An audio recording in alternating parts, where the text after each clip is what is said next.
Hey, so I've got a couple questions here from guys who have obsessive negative thoughts. They say that a negative thought comes into their mind, be it about themselves, someone else, doomsday, whatever the case may be, but things that don't make them feel good, and then they can't get it out of their heads. It becomes an obsession, and it's a spiral downward, which will ultimately lead to depression, because if you continue to harbor and entertain these thoughts, they begin to manifest themselves physically in your body and then in your world.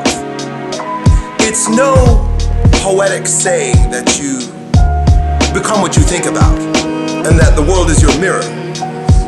We are literally creating our world through the thoughts that we harbor, and it begins in how our body responds to the things that we think about.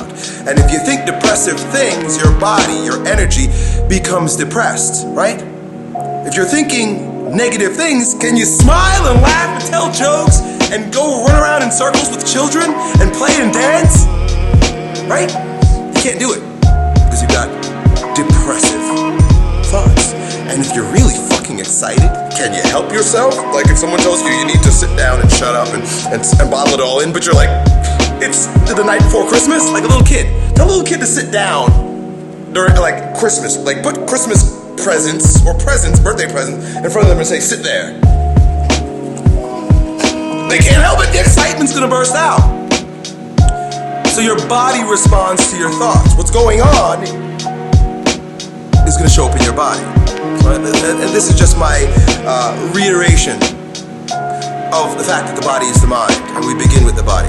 So now, how do we control the thoughts coming in and out of our heads? Negative thoughts that you are now a victim of, right? Because the thoughts are victimizing you. They come in like a virus and they take over, just like any other pathogen, right? Right? You get a stomach bug and it gets in you, and that's it. You're fucked until you take some medicine to get it out. Well, thoughts are an interesting thing. Because like I alluded to before, we have to entertain them in order for them to have any power. Now consider this term entertain. Someone comes to your door, right? You're your mom. You haven't seen your mom in a very long time, or an old friend. Comes to the door, your old friend comes to the door, and you invite him into your house. And now what do? You entertain.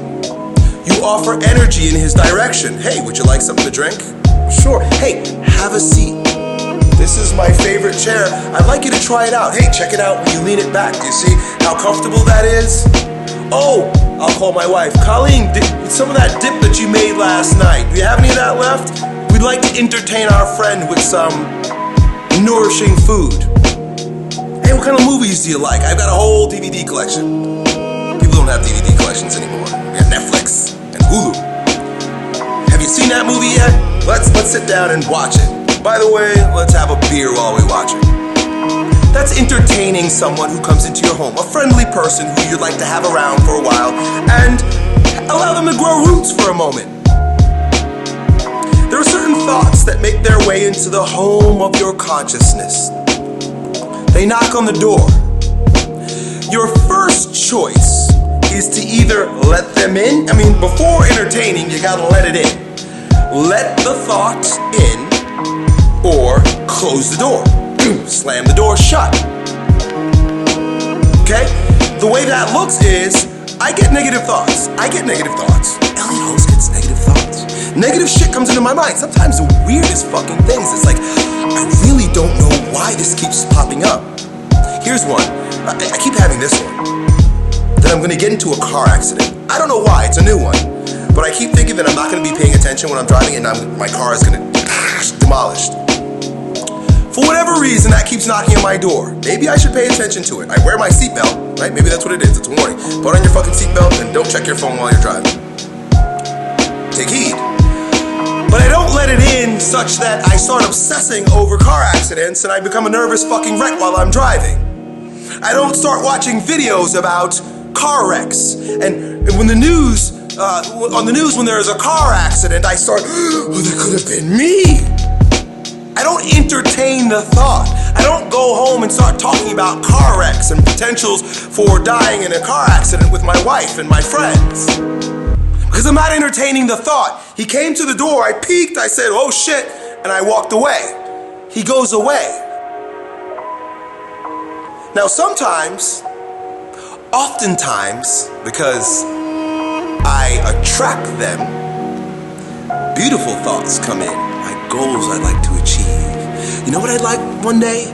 Not because I need it, not because I'm greedy, not for anything, but the fact that I know I can do it. I want one of those Mercedes G-Classes. It's a six-figure car. It looks like a Jeep. Now I don't have to have this thing. I'm not gonna make myself neurotic, but it's a nice thought that when it comes to my window, I say, ha, come on in. And I look at pictures, and I go on the internet, I see how much it costs, and I drive by the Mercedes dealership and I see it in there. And one day I might go in there and I might sit in it. I say, look, sir, I can't afford one of these, but boy, I'd like to sit in it because I'm entertaining the thought. Guess what? I'm smiling. My body feels good. I'm receptive to it. Watch my videos long enough.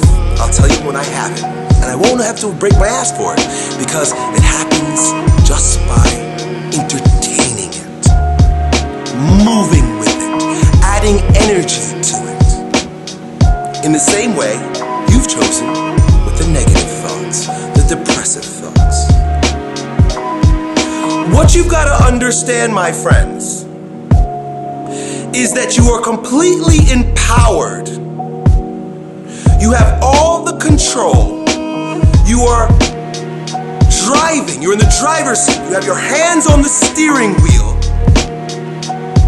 of the thoughts you decide to harbor. It's your choice. Negative thoughts are going to knock at your door, but you're letting them in and giving them chips and dip. They're going to come. They're going to come to all of us. They come to me. Peek, recognize. If it's a warning, just be aware. And then move on. Go about your life. You know what the easiest way to move on is? Go do something for someone else. Go do something. Go wash the dishes for your mom. I do this. When I find myself too wrapped up in my own thoughts, I become too self-subjective. I'm feeling bad about something. Because it happens to me. You know what I do? I start cleaning my house. Thinking, boy, Colleen's gonna be happy when she comes home and the dishes are washed and all the children are bathed and I brushed my daughter's hair. I help them with homework. I go and do shit for other people so I can stop thinking about shit that is self-centered and self-depressing. Okay? You understand? Two things. You're empowered. If depressive thoughts are coming to your mind, you say goodbye. An even more powerful way is replace him with someone else. He comes to the door. Here comes, hey, here's cancer.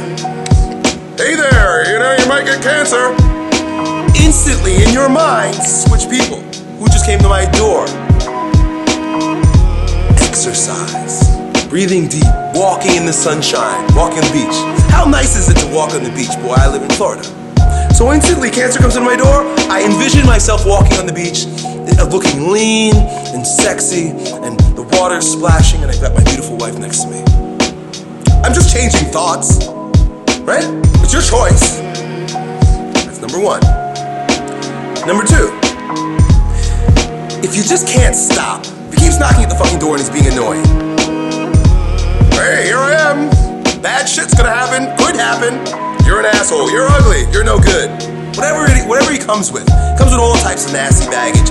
Usually specific to you and your situation. You know, your dad never really liked you. He always resented the fact that you were born. You know, your mom was a bitch who never really respected your dad. Oh, they all could, it depends on you. Close the window and go and do something for someone else. Someone else. Not you. Not because it's going to help you. Not because it moves you forward in the achievement of any superficial goal. But because you got to get your mind off this shit. And you know what makes you feel happier than anything? All of us, human beings. What makes us happier than anything? Putting a smile on someone else's face. Go knock on your neighbor's door and you be a blessing to her. Hey, Miss Wilson, I notice you haven't raked your leaves. I notice you got a lot of snow. I notice your plants need watering. Let me do it for you, Miss Wilson. Miss Wilson's gonna smile. And you'll feel good because the world is your mirror. Done.